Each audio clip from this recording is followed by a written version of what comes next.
अस्सलाम वालेकुम नाज़रीन, मैं तो सुना मेज़बान चौधरी सबर शराज इस टाइम जी नाजी वीड दसीडे हाँ हज़रत बाबा खड़ी शरीफ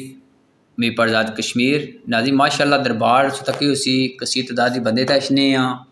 इतने नाजी नज़र न्याज देने हाँ और पैसे भी थबाने हाँ लेकिन अफसोस का मुकाम है नाजी सु तकी सकने हो स्टार्टिंग से वीडियो तकी उसी नाली जी कितनी ज़्यादा गंदी है बदबू इशनी है इतने नाजी चावल ही बन रहे हैं इतू चावल किंदे हाँ लेकिन अफसोस का मुकाम है नाज़रीन सफाई नाकस है। मैं सिर्फ इंतजामिया को पूछना चाहना खदारा कोई खदा ना खौफ करो दरबार ना नसा लखा करोड़ों रुपये बचाने हो लेकिन नाली नहीं हाल तक सकने हो। मैं जनाब डिप्टी कमिश्नर मीपर की गुजारिश करना खदारा दरबार ही साफ करो पाकिस्तान तू और ओवरसीज साढ़े भैन भाई थे दरबार बजाने नज़र न्याज भी पाने लेकिन अफसोस का मुकाम है नाज़रीन सफाई नाकस है। नाज़रीन सच्ची गल है इतना वीडियो बनाई 1 मिनट में इतनी ज़्यादा बदबूश नहीं सी इसकी इस वजह दोबारा भी रिवाइड करी रहा दोबारा चाड़ी रहा कि असा